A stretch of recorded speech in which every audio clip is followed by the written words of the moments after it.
ao professor Luiz Paulo.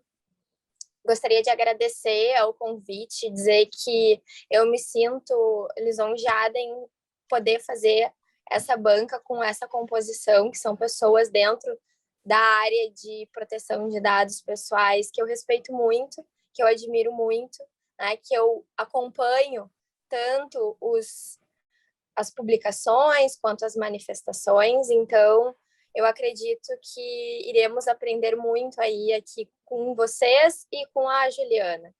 Então, eu inicio a banca da Juliana, saudando vocês, saudando a Juliana e passando a palavra, né, para a Juliana, agradecendo aí a Ambra por essa oportunidade de estarmos todos juntos.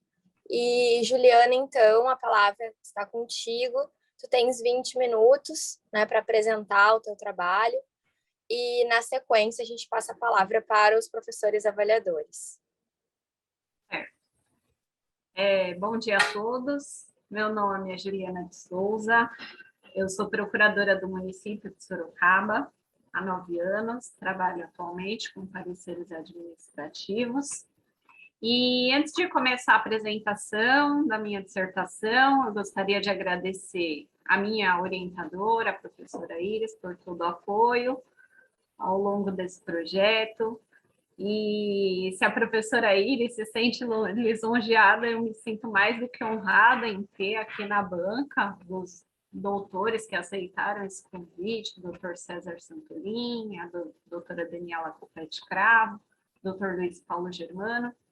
Agradeço também aqui a presença dos meus familiares, amigos que estão presentes. E vamos começar. Vou compartilhar aqui a minha tela com vocês.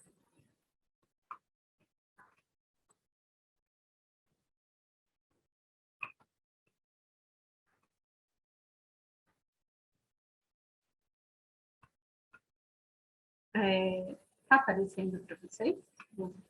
Arquivo, sim? Ótimo. Bom,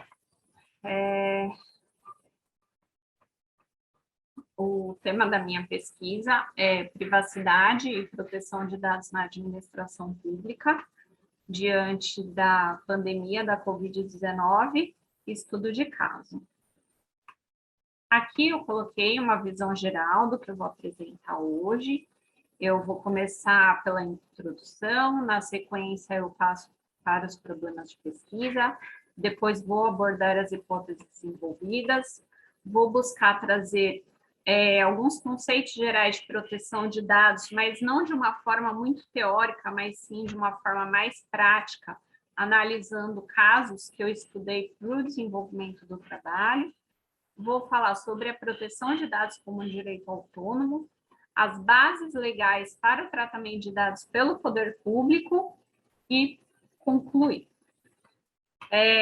Como o tempo é curto, né? Vamos passar, então, agora, já para a introdução. 2020 foi um ano que começou um pouquinho diferente. A chegada de um vírus que se espalhava rapidamente pela população, logo no início do ano, esse vírus já causava algumas mortes e exigiu providências urgentes pelo poder público de um modo geral.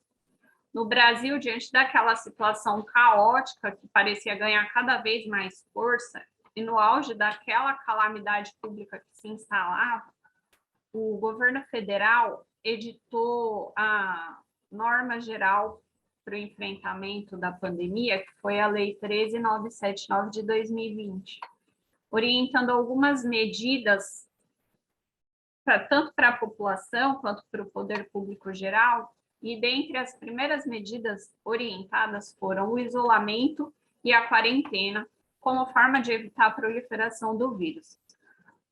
O isolamento e a quarentena,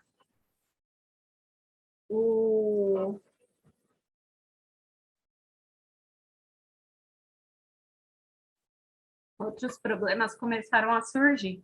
A crise sanitária, que já era uma realidade, acabou provocando também a crise econômica, com o comércio fechado, as pessoas impossibilitadas de trabalhar, isso acabou levando o poder público, de um modo geral, a buscar garantir a continuidade dos serviços públicos através de disponibilização de serviços digitais, que nesse momento já não podia mais ser presencial, e, claro, garantir que os direitos fundamentais da população não fossem violados diante da situação que ali se apresentava. Afinal, era através da tecnologia digital que as pessoas que estavam impossibilitadas de trabalhar, por exemplo, fariam solicitações de auxílios assistenciais. Era também através da tecnologia digital que as pessoas poderiam obter de forma mais segura os primeiros atendimentos de casos menos graves de Covid.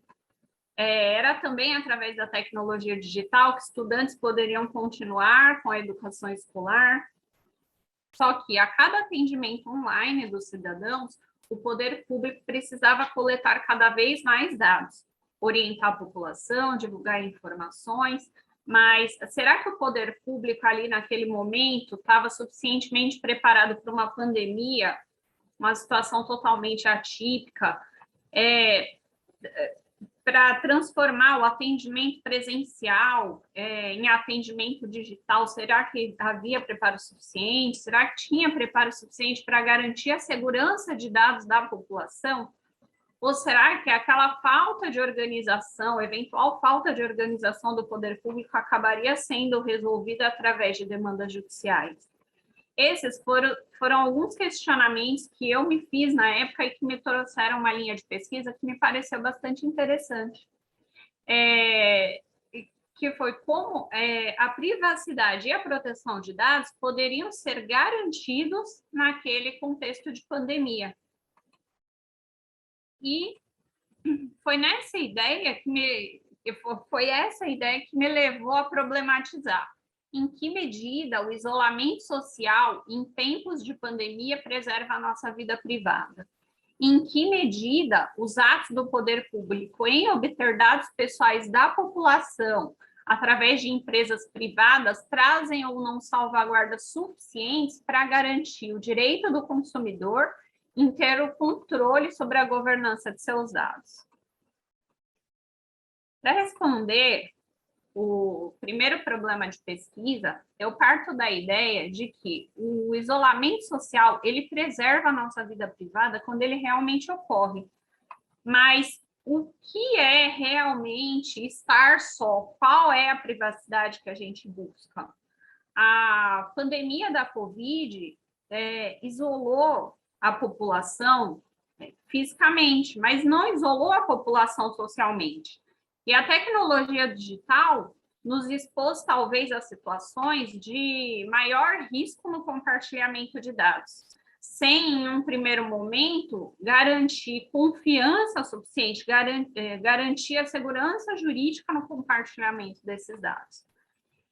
E, nesse ponto, eu entro também no meu segundo problema de pesquisa, que é buscar encontrar respostas para a salvaguarda dos direitos à proteção de dados pelo poder público. E eu faço isso analisando 2 casos práticos encontrados na jurisprudência que refletem um pouco da atuação do poder público durante o período de pandemia. O método de pesquisa que eu utilizei foi o estudo de caso com o propósito de identificar uma realidade que vinha sendo desenvolvida há anos acerca da tutela da privacidade e da proteção de dados em um contexto social prático da vida real, qual seja, processos judiciais que discutiam os limites de atuação do gestor público para realizar o tratamento de dados dos titulares.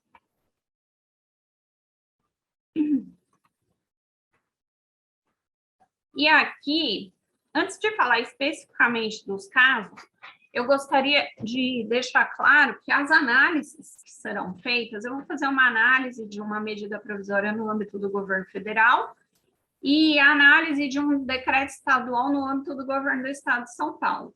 Aqui eu não vou analisar nenhum contexto político, o contexto aqui é exclusivamente legal e jurídico. E os casos que eu escolhi foram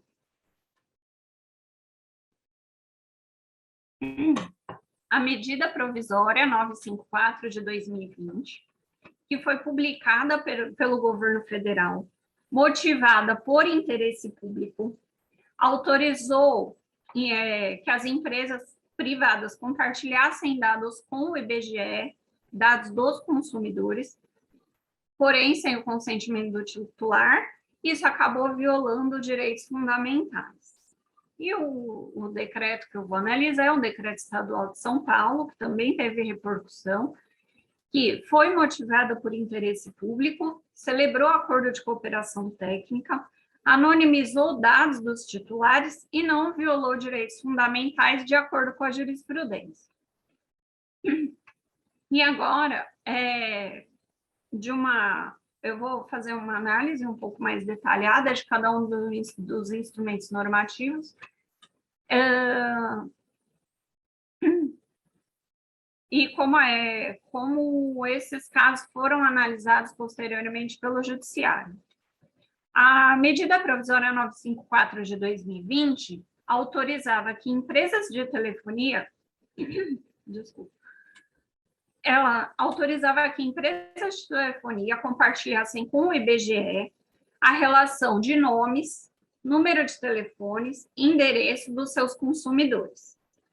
O compartilhamento de dados teria caráter sigiloso e o IBGE não poderia divulgar esses dados para qualquer empresa pública ou privada. E a finalidade das entrevistas que seriam realizadas pelo IBGE tinha como objetivo, tinha a finalidade de monitoramento da pandemia no território nacional, orientando as políticas públicas. Se a gente vê assim, a medida provisória, ela parecia boa, porque ela autorizava o compartilhamento de dados, esse compartilhamento de dados era sigiloso, o IBGE receberia dados, mas não poderia compartilhar, e a motivação da medida provisória era o monitoramento da pandemia, o que caracterizava a existência de um interesse público. Mas a questão não é tão simples como parece. E os efeitos dessa medida provisória foram suspensos pelo STF e a gente vai ver agora por que isso aconteceu. No julgamento da cautelar na ADI 6387, proposta pelo Conselho Federal da OAB, o STF entendeu que não havia finalidade pública específica, não havia esclarecimento sobre a necessidade de disponibilização dos dados, nem como esses dados seriam utilizados. Outro ponto que o STF ressaltou, que embora houvesse previsão de sigilo no compartilhamento dos dados, não havia informação sobre o mecanismo técnico que seria utilizado para proteger os dados pessoais de acesso não autorizados, vazamentos acidentais ou utilização indevida. E foi deferida a medida cautelar para suspender a eficácia da medida provisória 954, a fim de prevenir danos irreparáveis à intimidade e ao sigilo da vida privada de mais de 100 milhões de usuários.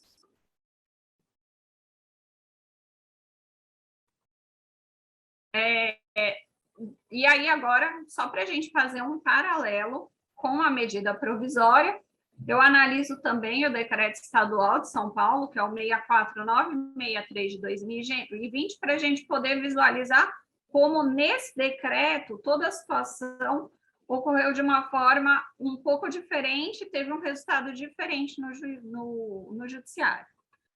O decreto estadual ele institui um sistema de informação e monitoramento inteligente destinado ao enfrentamento da pandemia da Covid-19.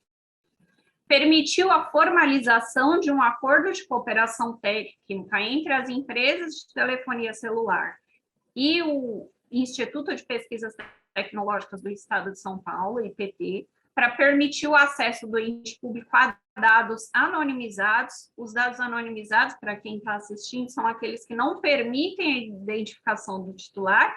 Esses dados estavam disponibilizados numa plataforma Big Data. E a finalidade era apoiar os órgãos governamentais legitimados e devidamente motivados diante do interesse público geral e restrito em conter a disseminação do vírus Covid-19 por meio da identificação de zonas onde podem ocorrer maior disseminação do vírus. No caso aqui, o governo do estado, ele enviava mensagens para o celular dos usuários. A mensagem era assim: Governo de São Paulo, a região metropolitana de São Paulo e o local com mais casos de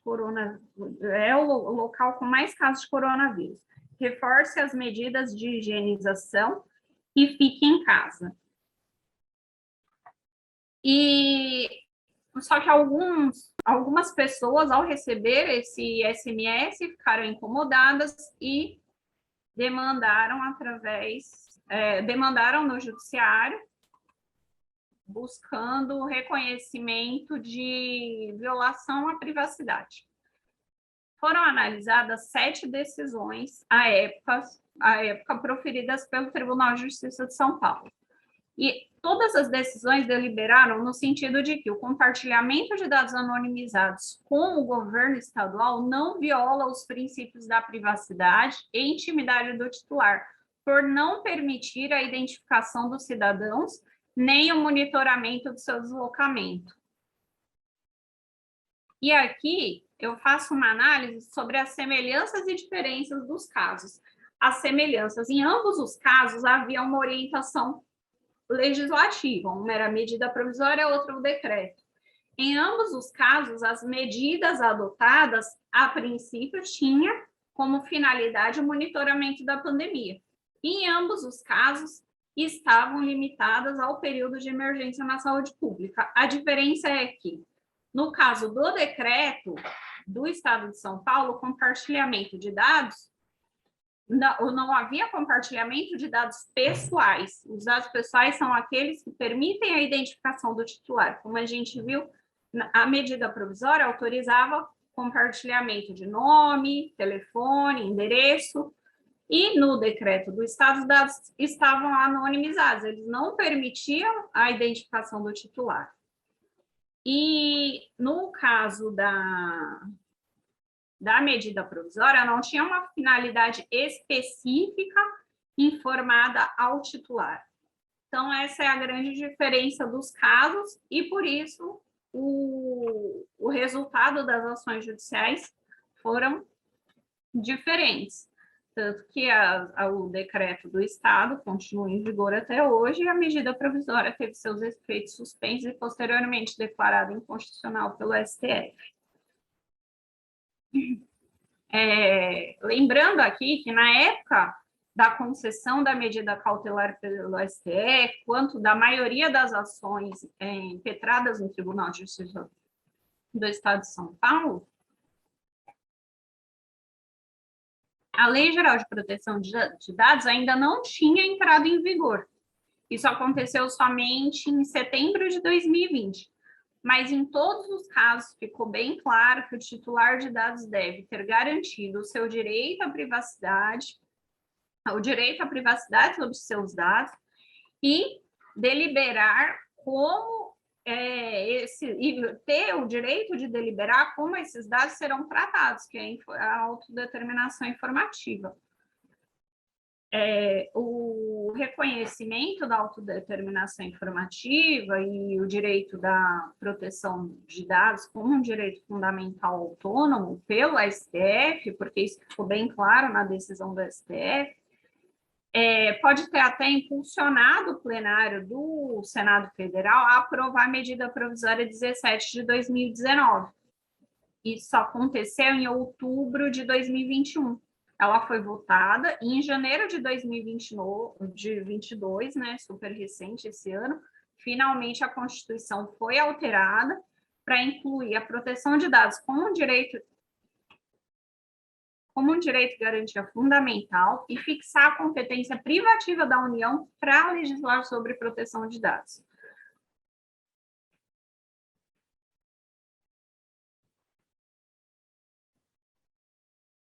E E com a entrada em vigor da Lei Geral de Proteção de Dados, foram trazidas algumas disposições importantes que devem ser atendidas pelo poder público. E assim, não vou conseguir esgotar o assunto, né? Porque o tempo é curto, mas eu acho que um ponto importante para trazer aqui para o debate sobre as disposições trazidas pela Lei Geral de Proteção de Dados são as bases legais de tratamento de dados pelo poder público. E o primeiro ponto que eu observo aqui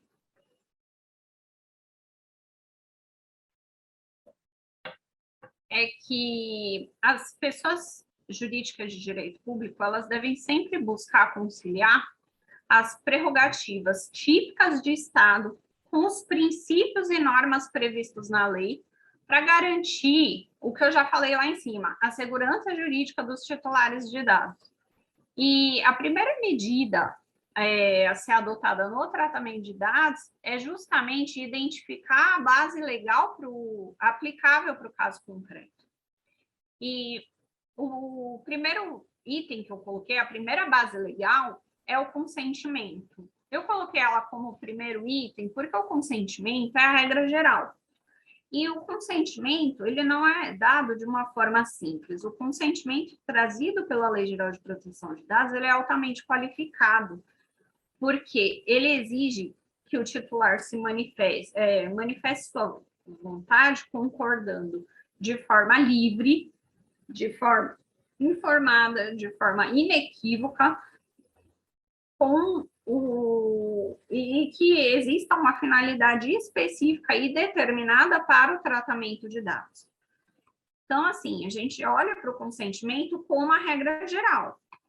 E as demais bases legais, como exceções. E o segundo caso, a segunda base legal que eu coloquei aí, foi o legítimo interesse do controlador. Aí a gente pergunta, né? Mas quem é o controlador?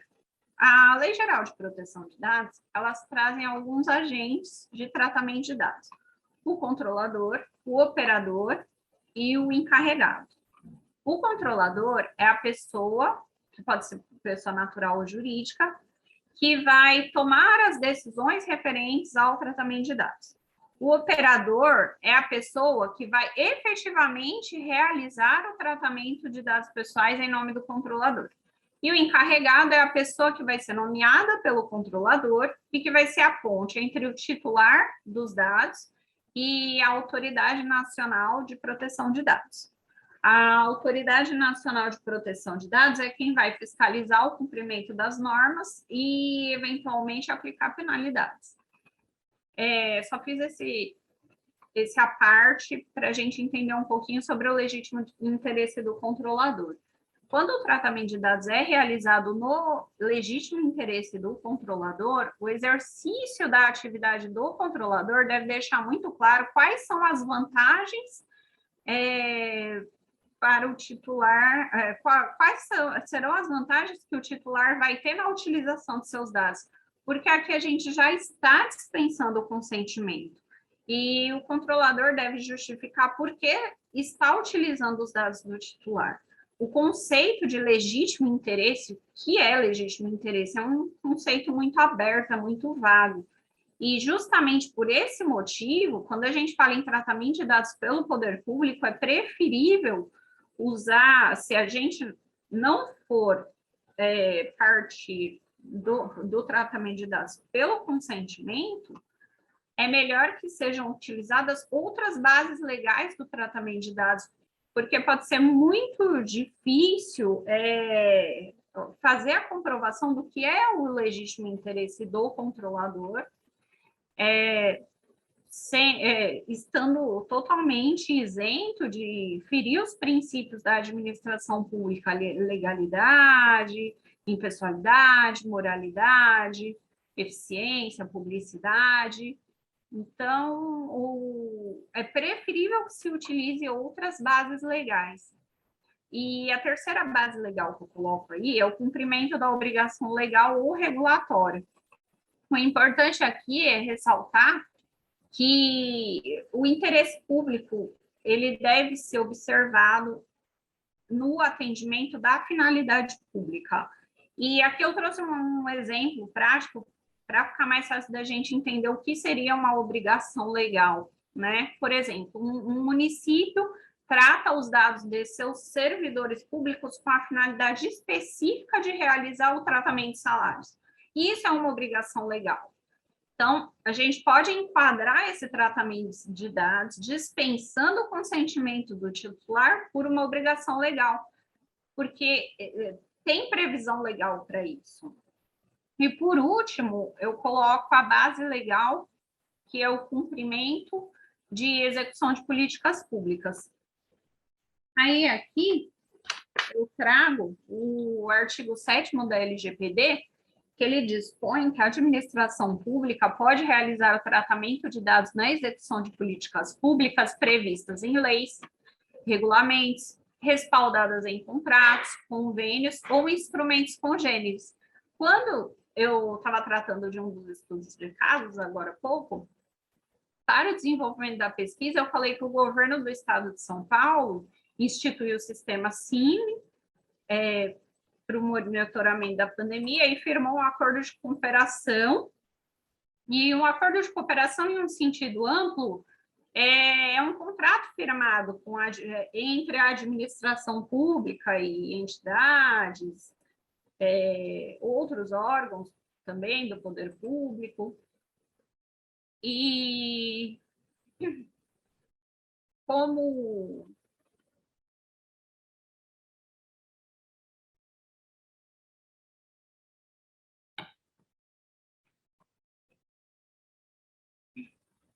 como modelo ideal de utilização dessa base de dados, é muito importante definir um instrumento formal dispondo sobre a política pública que vai ser utilizada. Qual será a finalidade pública que vai ser atendida, qual será o interesse público que vai ser perseguido, qual é o intervalo de tempo que se espera para atingir o resultado esperado.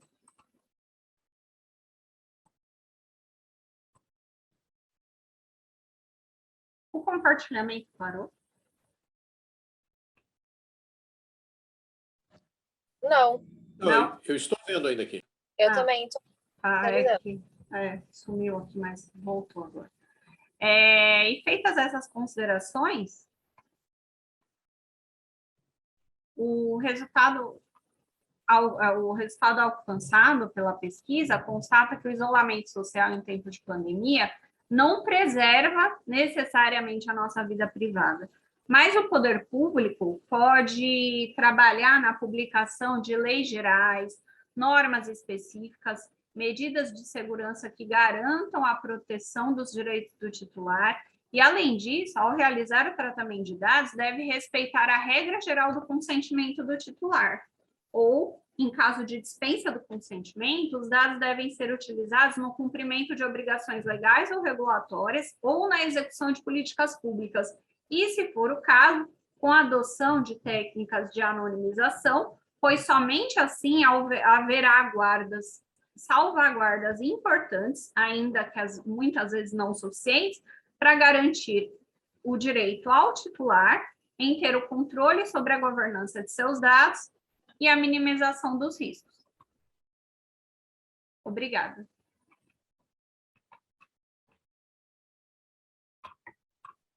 Muito bem, Juliana. Parabéns pela tua apresentação.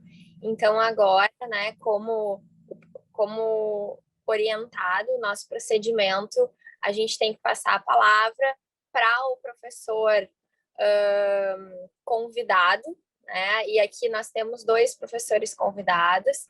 E aí, professor Santolin, eu peço permissão para priorizar aí a professora Daniela, que ela inicie, então, com as observações e os questionamentos para a Juliana, né? Tendo em vista que o senhor já é nosso conhecido da casa, já participou da banca de qualificação da Juliana, então gostaria de priorizar isso com a sua autorização, com a sua licença, a professora Daniela, para iniciar com as colocações e observações. Perfeitamente, professora Iris. Muito obrigada, então.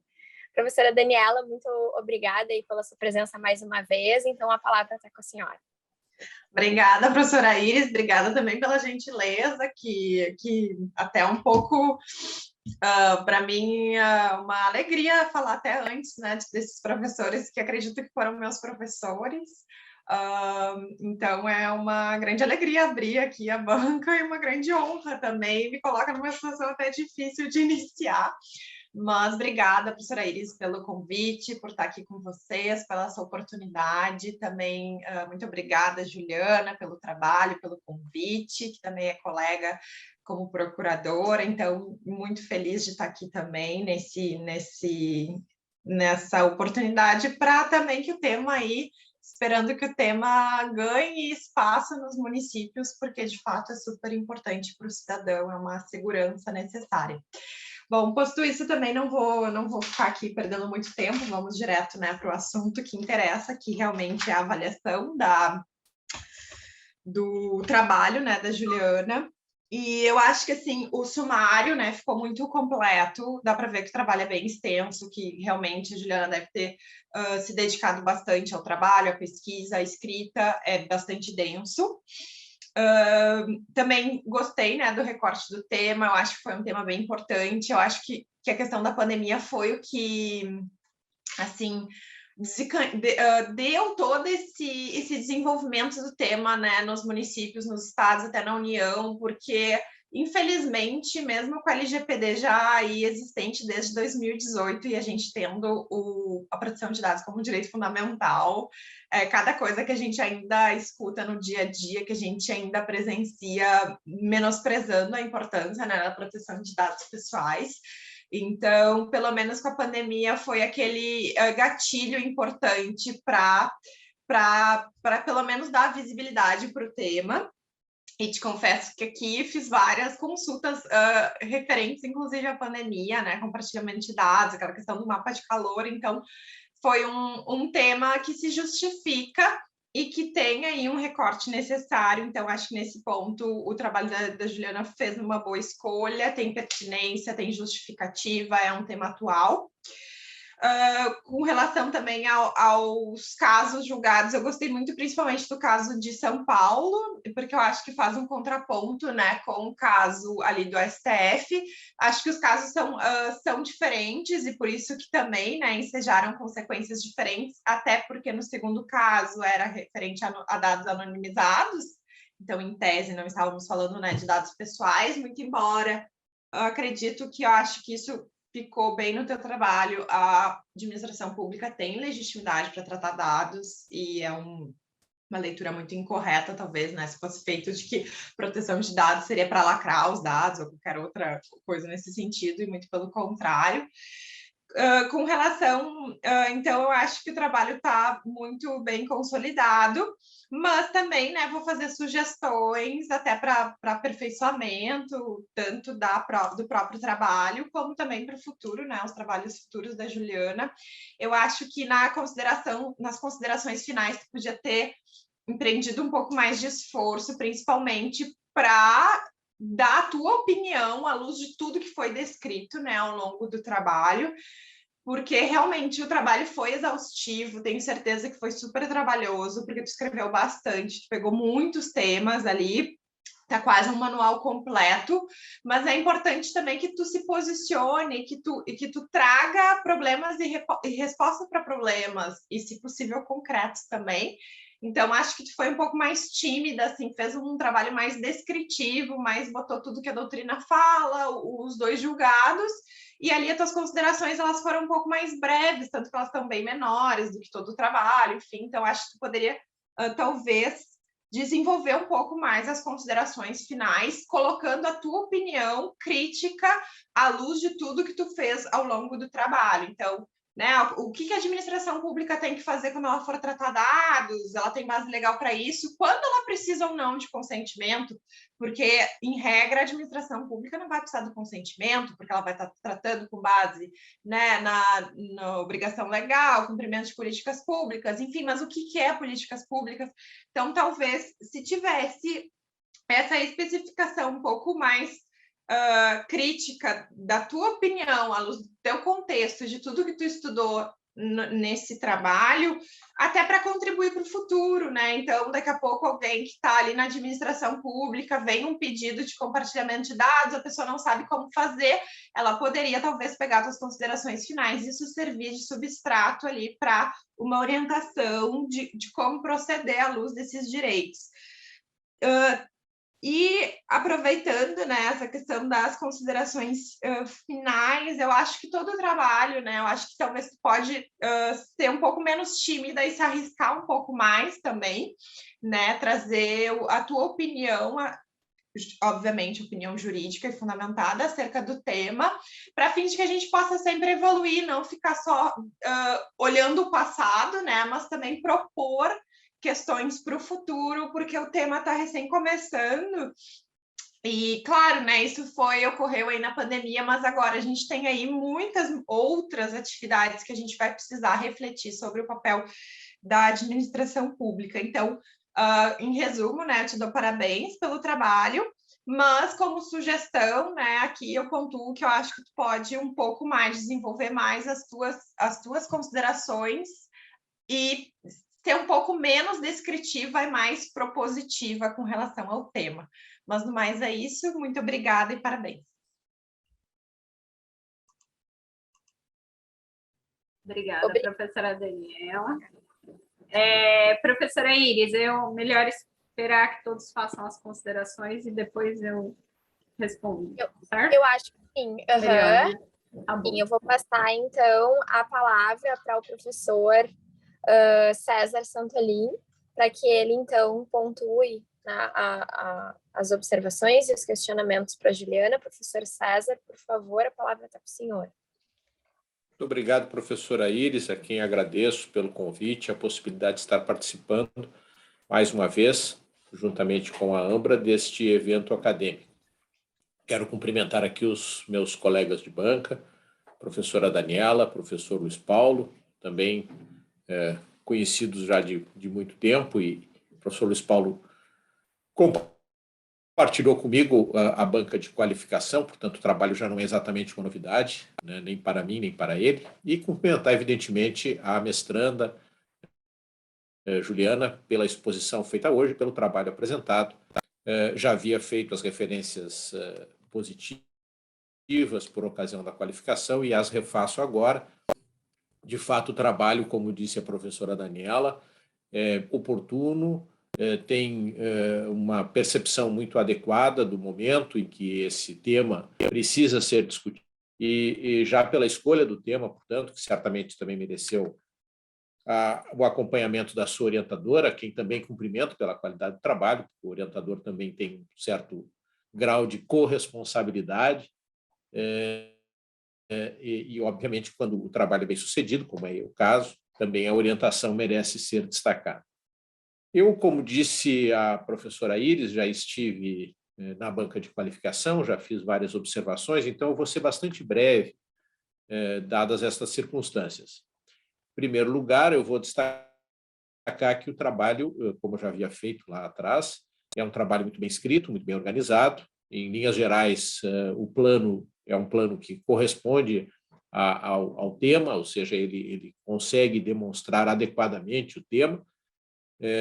E havia ainda, naquela ocasião em que fizemos a qualificação, a ausência da segunda parte do trabalho, o chamado estudo de casos, e, portanto, eu vou me dedicar um pouco mais, vou me debruçar um pouco mais sobre isso, porque é aquilo que ainda não tinha tido ocasião de examinar. Na parte que já tinha sido apresentada, eu devo destacar que as observações que, pelo menos as que eu tenho memória de ter trazido, foram todas atendidas no trabalho, aquelas questões que tinham ficado algumas pontas soltas, algumas inversões de ordem em relação à apresentação dos temas, alguns problemas formais, tudo isso, na minha percepção, foram muito bem resolvidos, e é sempre bom quando se participa da banca de qualificação, se compara o trabalho da qualificação com o trabalho final e se vê que o trabalho evoluiu e que houve pelo menos um esforço bem nítido, uma dedicação no sentido de compreender aquelas observações que foram feitas por ocasião da qualificação. Então, isso é algo que merece destaque também. Na parte relativa ao estudo de casos, eu também, como fez a professora Daniela, acho que a análise foi muito interessante pela escolha, pela comparação e, inclusive, pelas conclusões, no sentido de perceber a diferença, as semelhanças e as diferenças entre os dois casos trazidos, né? O caso de São Paulo e o caso examinado pelo Supremo. Acho que esta realmente foi uma escolha feliz. O foco, né, no tema da anonimização dos dados é um bom foco para perceber as diferenças entre as duas situações. E eu, aqui, talvez discordando um pouco da professora Daniela, acho que o trabalho até poderia ter sido propositivo, mas eu não considero que isso seja uma necessidade. Trata-se de uma dissertação de mestrado, e eu tenho sempre dito que na dissertação de mestrado as linhas mais propositivas são secundárias. O que é fundamental realmente é a qualidade da pesquisa, a qualidade da terminologia técnica, o que é, evidentemente, uma necessidade em termos de proposição é quando se faz uma tese de doutorado. Aí isto é não só necessário, como é o foco principal, né, o elemento principal da tese de doutorado. Claro, a dissertação de mestrado também pode ser propositiva, nada impede, mas não considero que isso seja propriamente um demérito do trabalho, o fato de ter a mestranda procurado ser mais descritiva do que propositiva. Sem embargo, evidentemente, de ela poder apresentar suas próprias ideias. E aí eu, talvez, na linha de oportunizar a mestranda que retome o tema, eu gostaria de fazer uma colocação que pode ser considerada também uma pergunta. Na parte, quando eu li os estudos de casos, me chamou a atenção que não houve a exploração de algo que me parece que poderia ser útil na tentativa de estabelecer este cotejo entre duas situações merecedoras de proteção jurídica e de proteção jurídica constitucional. O caso explorado foi o da pandemia, mas nós poderíamos estar diante de outras situações. Nós poderíamos estar diante de crime organizado, nós poderíamos estar diante de ameaças de terrorismo, nós poderíamos estar diante de inúmeras situações onde políticas públicas seriam certamente elementos a serem considerados no cotejo com a proteção da privacidade, com a proteção dos dados pessoais. Eu acho, pelo menos me parece, que um elemento que deveria ser levado em consideração nessas ocasiões era a utilização do postulado normativo da proporcionalidade, nos seus 3 níveis, não é? Necessidade, adequação e proporcionalidade estrita. Porque parece que é por aí que nós podemos ter um elemento de díscrime, saber quando se pode avançar e quando se deve recuar nesse tema que envolve o controle dos dados. E eu pergunto, então, ou deixo a colocação para a mestranda, se foi deliberada a decisão de não invadir o tema dos princípios, ou da teoria dos princípios e dos postulados normativos, se foi deliberado, por que isso foi feito, e se não foi deliberado, qual é a avaliação da mestranda sobre essa possibilidade da utilização do postulado normativo da proporcionalidade como um elemento de fixação até que ponto as políticas públicas podem ou não avançar sobre a proteção dos dados pessoais, na linha daquilo que sugeriu a professora Daniela, de ter um instrumento um pouco mais prático, um pouco mais útil, que no dia a dia, eventualmente, um operador do direito pudesse saber até que ponto ele pode ir, até que ponto ele deve recuar. No demais, novamente, os meus cumprimentos à mestranda, à sua orientadora e à Ambra pela qualidade do trabalho apresentado. Muito obrigado. Obrigada, professor César. Muito obrigada aí pelas suas observações e pela sua leitura tão atenta. Então, nesse momento, eu passo a palavra para o professor Luiz Paulo Germano, né? Então, professor, a palavra está com o senhor. Muito obrigado.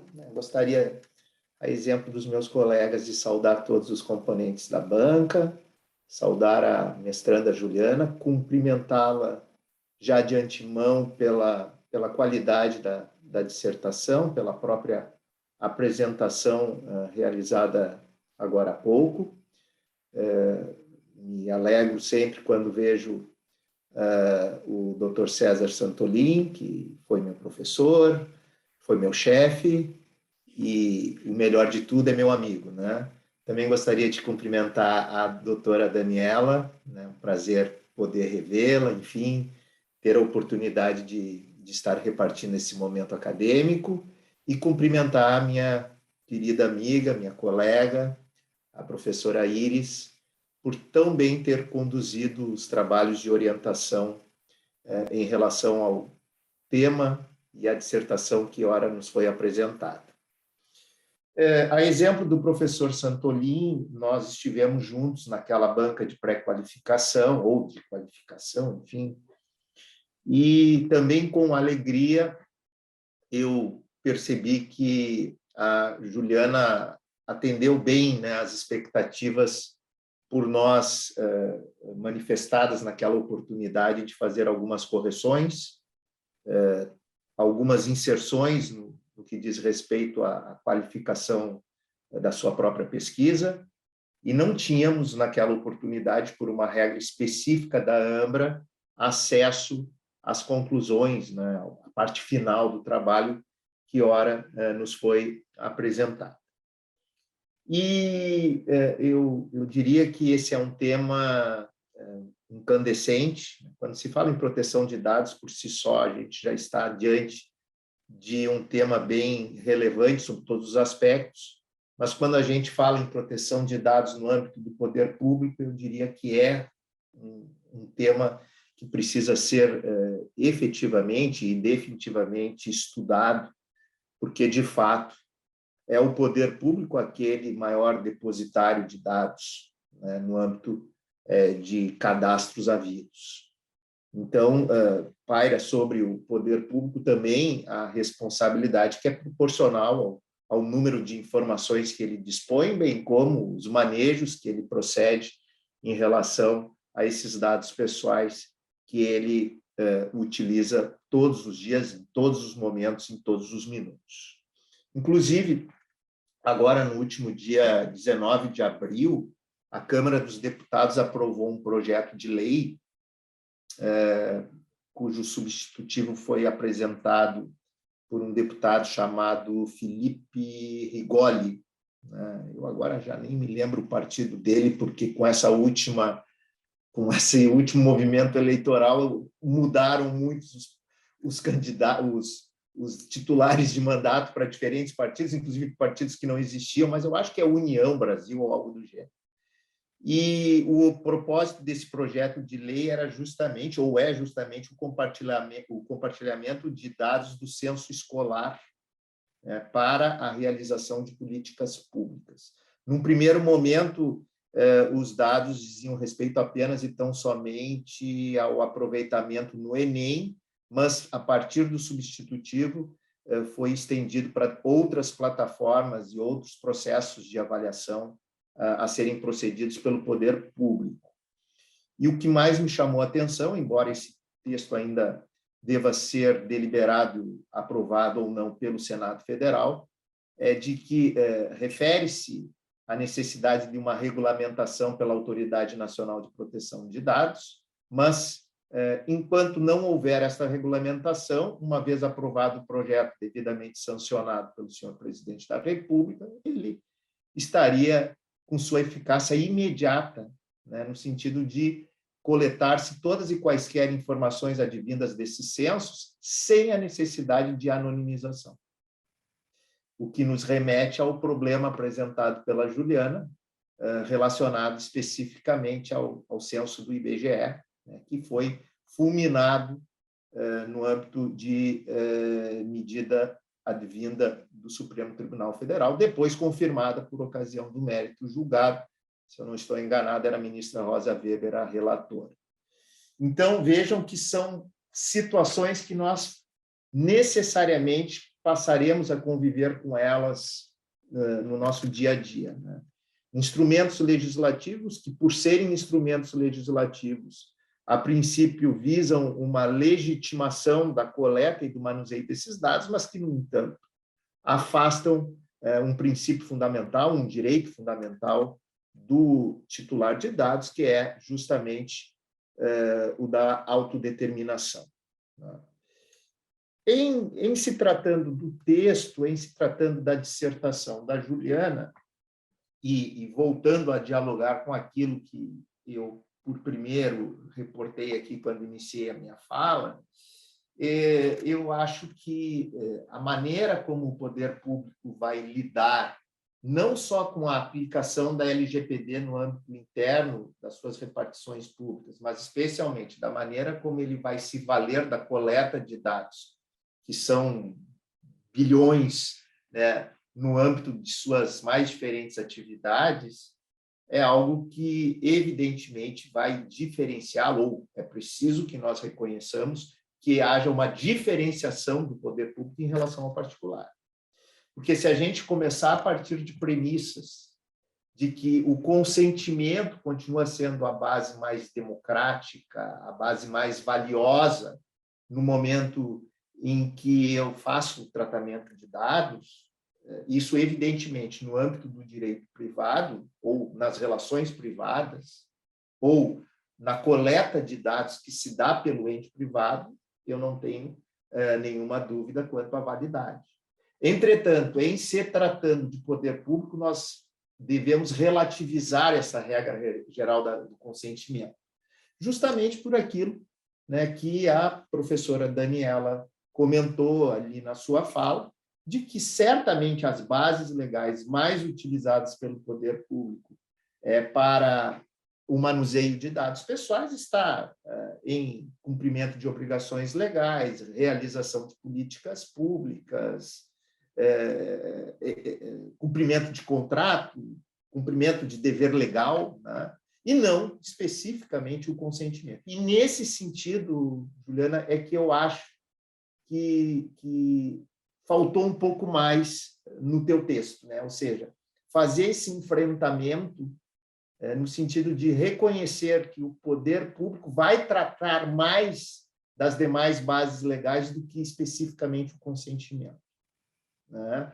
E esse é um desafio que o poder público tem nos dias de hoje, porque senão o nosso servidor, né, a doutora Daniela sabe bem disso, a Juliana, enquanto mestranda, por ser procuradora também de um município, também sabe disso.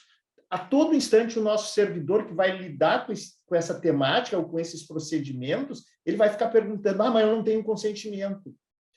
Eu estou usando indevidamente um dado. Eu não posso compartilhar. E o Estado não pode ter isso. Não!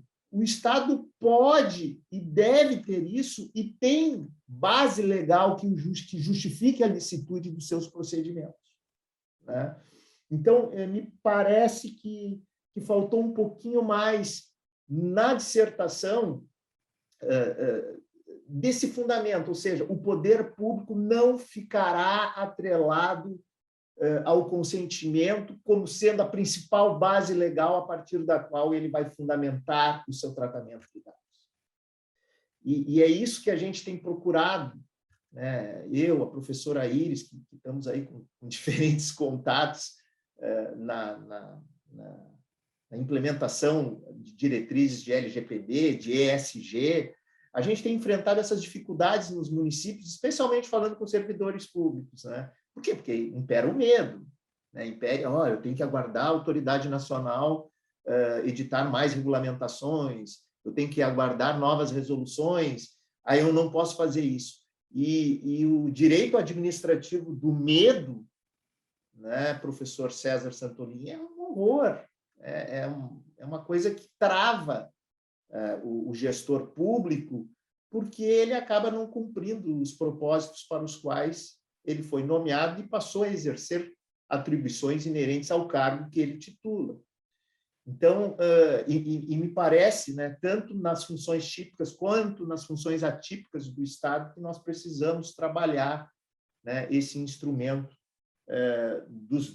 das demais bases legais como fundamentos para o tratamento de dados realizado pelo poder público.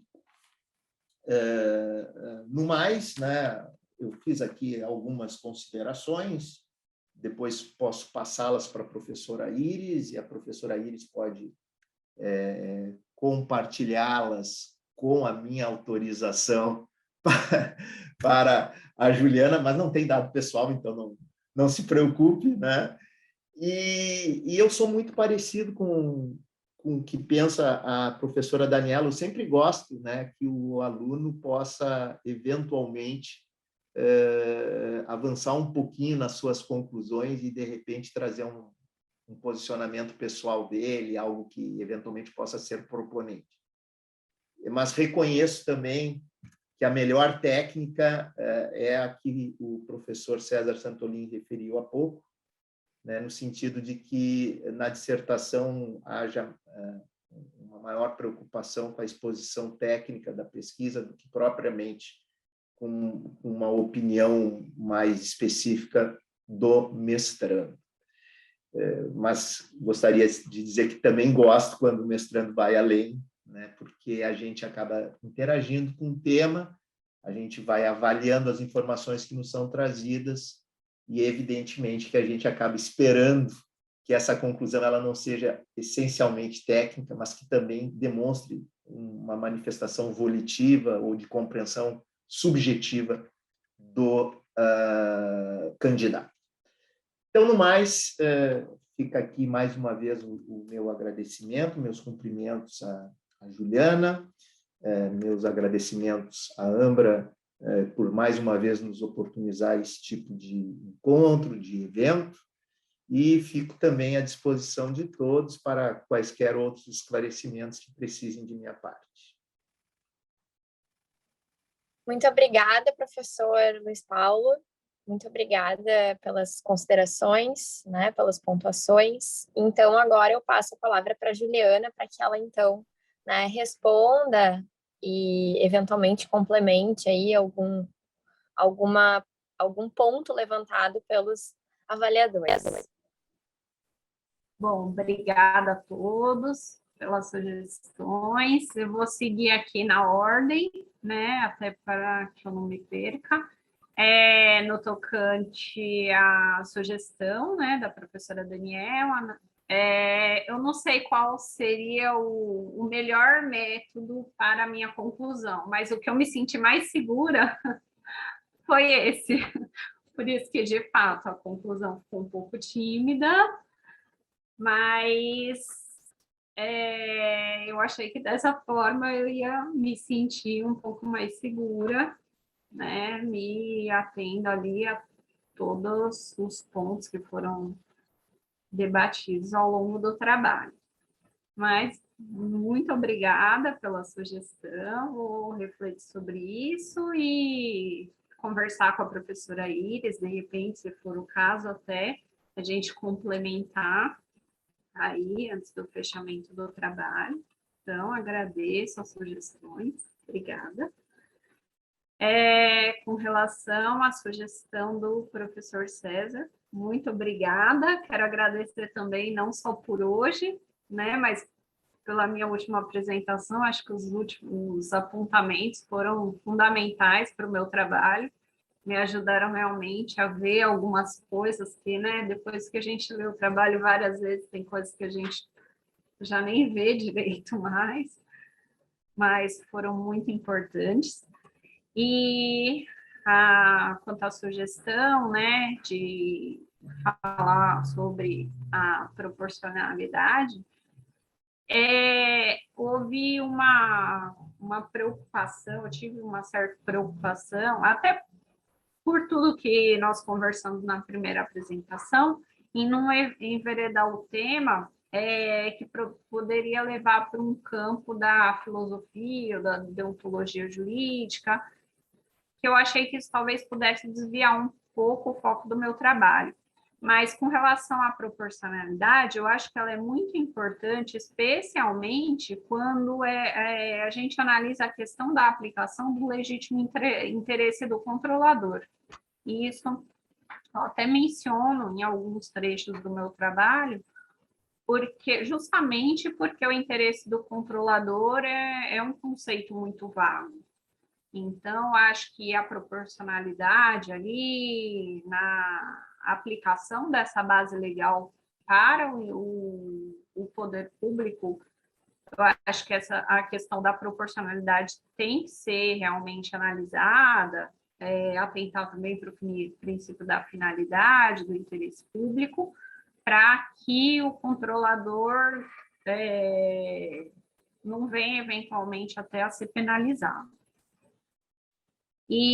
Mas, mesmo assim, muito obrigada. Se me permite interromper, professora Iris, eu queria ouvir essa resposta justamente porque é curioso, porque na primeira parte do trabalho, a mestranda fala sobre o teste de proporcionalidade. O que me causou curiosidade é que ela não aplica isso no estudo de casos. Então, assim,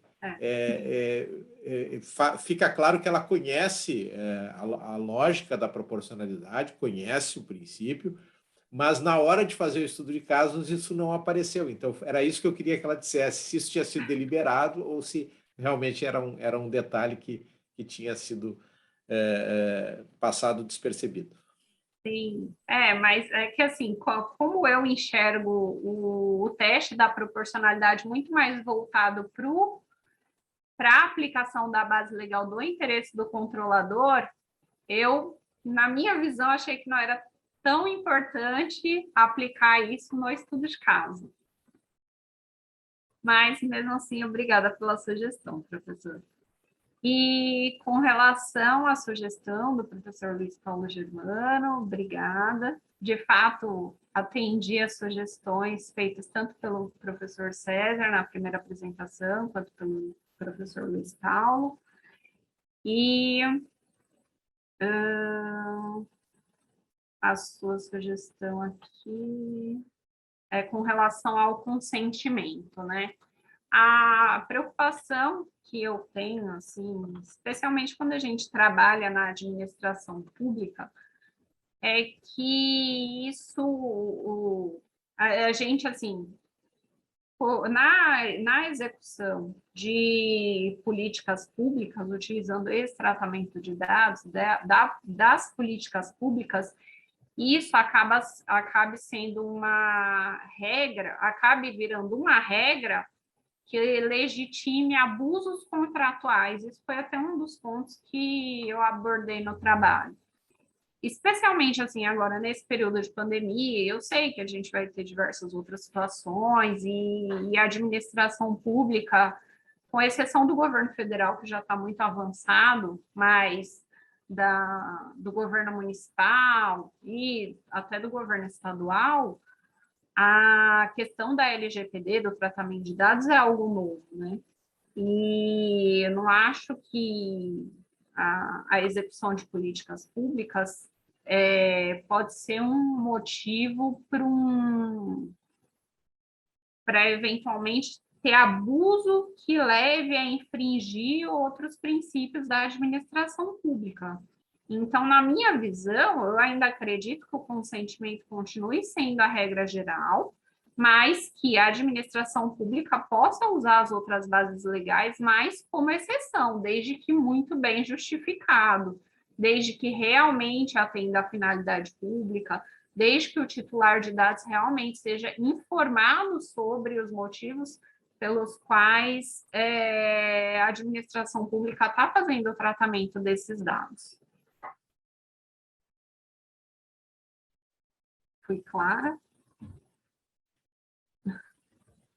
Eu posso abrir, eu não sei se os professores têm mais alguma diante dessa... Eu só para... eu compreendo o que a Juliana está dizendo, mas lá na página 84 e 85 da tua dissertação, você fala o seguinte: o consentimento pode ser dispensado especialmente pelas prerrogativas do poder público, atendimento da finalidade pública, cumprimento de obrigações. A pergunta que eu faço é o seguinte: as atividades da administração pública, exercendo ela os poderes inerentes que a diferenciam em relação ao particular, será que se divorciam ou podem se divorciar da finalidade pública?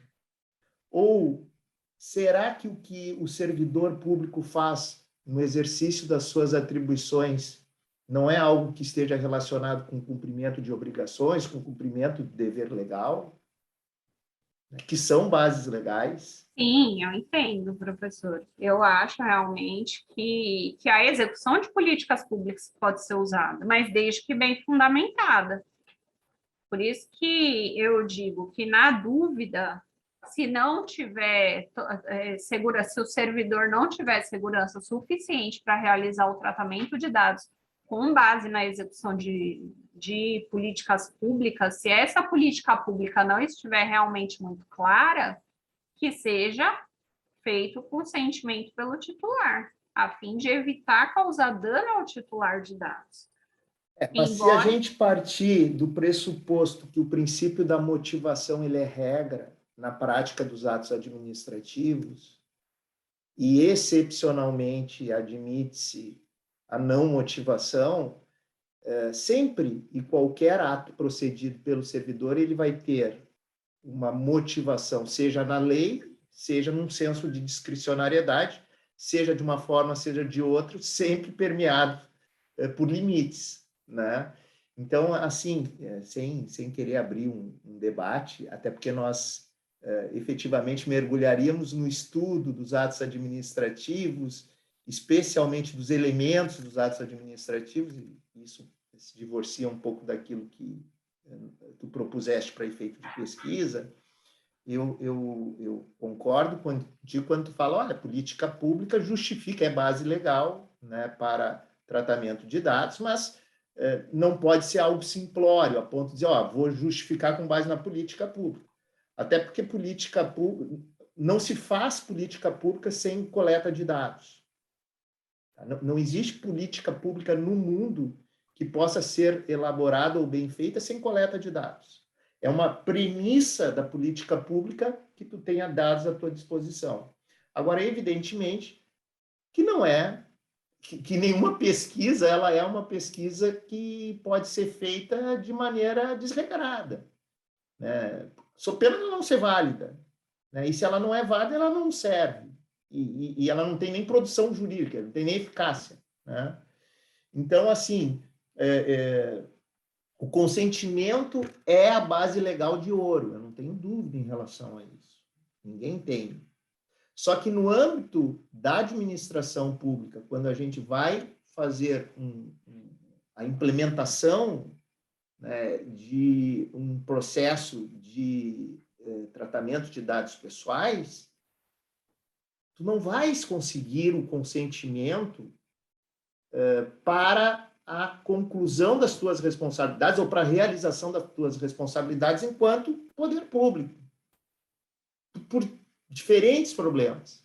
Então, o que eu aqui sugeri, e é apenas uma sugestão, e acho que é uma chave para a gente tentar descortinar uma maior eficiência no tratamento de dados, uma maior regularização no tratamento de dados no âmbito do poder público, é que a gente busque validar as demais bases legais, né? Para não ficar desconfiado de que as outras bases legais, que não o consentimento, para não ficar desconfiado que essas bases legais é uma porta para o ilícito ou para a irregularidade. Não foi isso que o legislador pensou quando ele disse, olha, para cumprimento de obrigação legal ou regulatória. Não foi pensando numa burla. Talvez seja, neste caso da obrigação regulatória, seja pensando no Estado. Seja pensando no Estado, através do seu exercício de poder de polícia, do seu controle, suas atividades regulamentatórias. Mas, enfim, fica só essa colaboração aqui minha para que também a gente não tenha uma discriminação em relação às demais bases legais. Porque se nós discriminarmos as demais bases legais quando se trata do tratamento de dados no poder público, não vai nunca conseguir fazer um adequado tratamento de dados pelo Estado. O Estado tem que justificar. Evidentemente que a arbitrariedade aqui não tem vez, a ilicitude, o desvio de finalidade não tem vez, nunca teve, não será agora, né? Então, só essas são as minhas considerações. Sim, eu concordo. Se o interesse público estiver justificado, ele tem que ser utilizado, claro.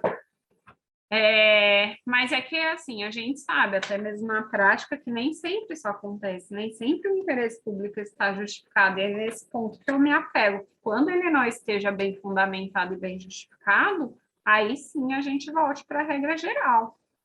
Mas não que essas bases legais de execução de políticas públicas não possam ser utilizadas. Só para contribuir aqui com o debate, acho também interessante colocar que nem sempre, ainda que seja um caso que eventualmente se suscite, que talvez seja o caso de consentimento, também tem que ver que nem sempre o consentimento vai ser válido pela questão de assimetria entre o particular e o poder público. Então, esse consentimento, às vezes, ele pode sequer ser considerado que foi dado realmente um consentimento válido, porque às vezes, como é que é se tu só pode, por exemplo, um usuário, alguma pessoa até com uma certa vulnerabilidade, se ele tiver que consentir, muitas vezes ele está praticamente, é a única chance, talvez, que ele tenha para entrar em algum benefício, alguma questão. E esse ponto ficou muito bem colocado no último guia da NPD do setor público, que ele dá até exemplos, né, de eventualmente a utilização dessa base legal no poder público, assim como também, né, o legítimo interesse. E teve um caso muito interessante da autoridade da Dinamarca, agora não sei se era, não, acho que é da Suécia, que foi um caso numa escola, e justamente eles citaram o próprio considerando do regulamento europeu, que diz expressamente, né, que em situações em que não há uma simetria entre as partes, e aqui seria o caso do próprio poder público, que eu acho que o regulamento cita expressamente, que eventualmente esse consentimento não seria válido, e era o caso de colocar alguma coisa quando as crianças estavam entrando na escola, eu acho que capturava a imagem da criança e para isso eles tinham pedido o consentimento dos pais e foi considerado, né, justamente citando e se considerando de que a relação ali entre poder público não era uma relação simétrica e por tais questões, né, não se poderia se pautar no consentimento. Então, esse tema do consentimento, ele é muito importante, mas também, assim como às vezes a gente vê, chegando com a solução mágica, que seria, então, vamos pedir o consentimento, que aí tira qualquer dúvida se está dentro da política pública ou não, mas também tem que cuidar que, por outro lado, que talvez esse consentimento, além de não adequado, também pode ser invalidado. Então, eu acho que o mais importante para o poder público é ver se tem necessidade também do tratamento de dados, porque da minha realidade, e aqui os colegas, professores, o professor Santolin, aí que foi de TCE, deve ter visto, a administração pública, ela quer solucionar muitas coisas, eles não sabem como, e vão pedir dados, né? Esses dias tinha assim, não, vamos pedir todos os dados do deficiente físico para fazer uma política pública de mobilidade. Então, antes de ter a solução, eles queriam pedir um banco de dados enorme. Então, assim, tem política pública, mas qual é o problema a ser resolvido? Tem necessidade deste dado específico para resolver este problema X? Então, ao meu ver, na prática e das situações que eu analisei, o mais importante não era nem a base legal, e sim a questão da finalidade específica, da necessidade, da adequação daqueles dados, de tu realmente ter um problema a ser resolvido e como justificado, como aqueles dados realmente vão servir para solucionar aquele problema X.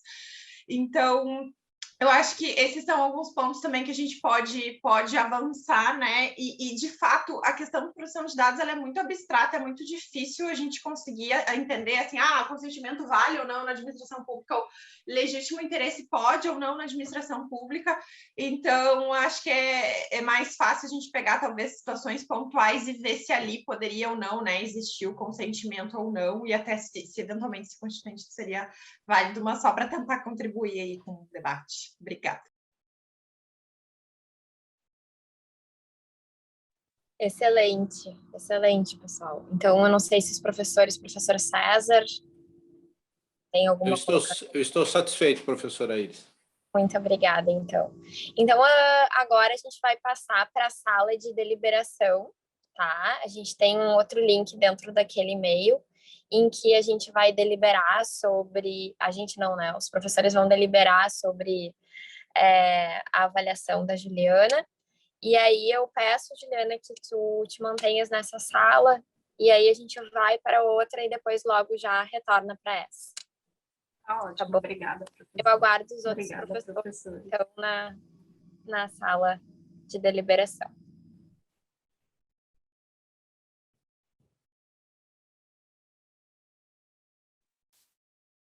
Juliana, está me ouvindo? Oi, Camila, tô sim. Eu vou autorizar os outros presentes aqui na sala a ligarem a câmera, se alguém quiser falar com a Juliana, quiser fazer algum comentário. Só um minutinho aqui. Eu não estou conseguindo, não sei o que aconteceu aqui, gente. Só um minutinho. Vamos ver se agora eu consigo.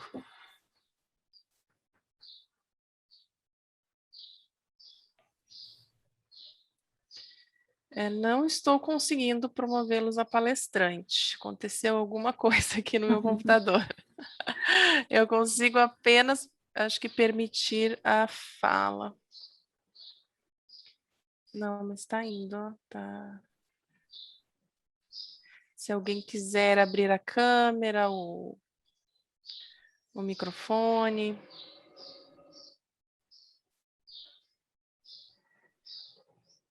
Muito boa a sua apresentação, Juliana. Obrigada. Mais tranquila agora? Um pouco, né? Nossa, quanta gente. Tem bastante gente hoje.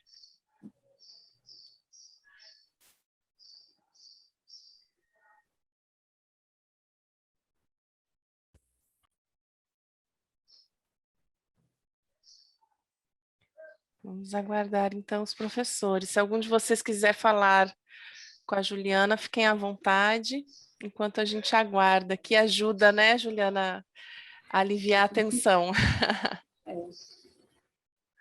Eu só vou pedir um minutinho, porque eu preciso dar um pulinho no banheiro rapidinho. Fica à vontade, aproveita que eles recém saíram. Obrigada.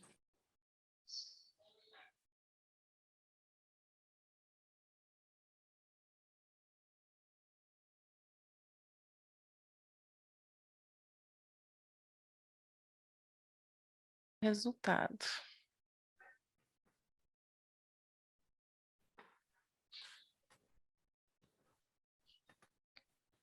Professora Iris está aparecendo aqui 2 vezes, agora eu não sei qual é. Ela tem a capacidade de se multiplicar rapidamente, a professora Iris, tal como o vírus da Covid.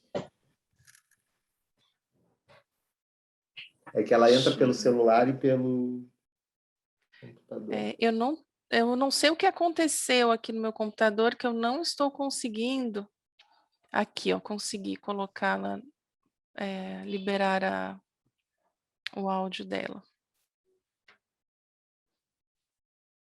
Iris, consegue ligar sua câmera?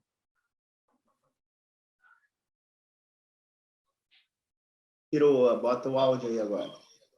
Agora sim. Ah, mas desmancha a outra sala tua, a outra participação tua. Calma aí. Mas a outra está aparecendo para mim. Eu só tenho sotaque, não tenho semblante. Tá dando interferência entre as duas, acho que as duas estão com o áudio ligado. Agora deu. Agora deu. Agora melhorou. Demoramos um pouquinho porque o professor César Santolin abriu uma divergência. Então, nós tivemos... O professor César Santolin não foi admitido como painelista, então eu não consigo... Abriu uma divergência. Deixa eu ver. Eu não sei o que aconteceu aqui, professor César, que eu não estou conseguindo liberar a câmera de vocês normalmente, mas deveria ter funcionado, que a da professora Iris funcionou. Deu. Liberou. Às vezes tem um botãozinho ali embaixo, César, que é uma câmera que tu tem que clicar para ela abrir, entendeu? É um procedimento novo. Eu tive que ser readmitido na reunião. Esse é o detalhe. Então, vamos proclamar isso. Então, vamos lá. Então, Juliana, a banca final do teu trabalho, os membros da banca, por meio desse documento, certificam que a dissertação do mestrado foi aprovada e a nota, né, em consenso, foi 90. Tá? Então, meus parabéns pelo teu trabalho.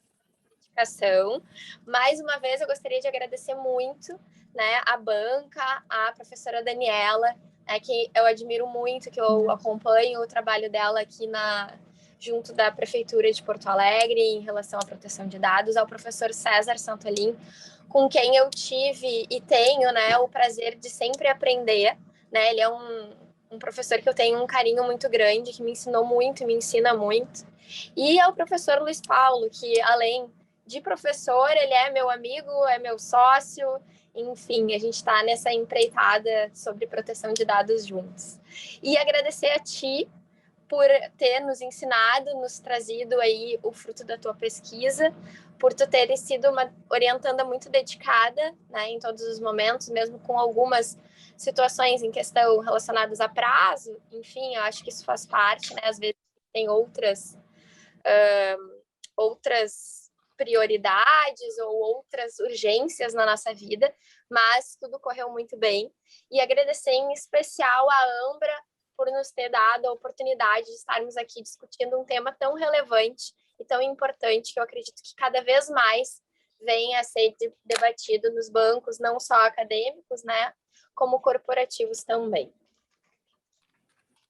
Muito obrigado. Parabéns, Juliana. Muito obrigado pela oportunidade de ter passado a manhã com todos. Bom dia, felicidades. Parabéns, obrigado e um bom dia a todos. Obrigada pela Obrigada, presença gente. de todos. Obrigada. Parabéns, Juliana. Obrigada. Parabéns, Juliana e Iris. Muito trabalho tão bem sucedido. Obrigado, Camila. Boa semana. Tchau. Obrigada, pessoal. Boa semana a todos.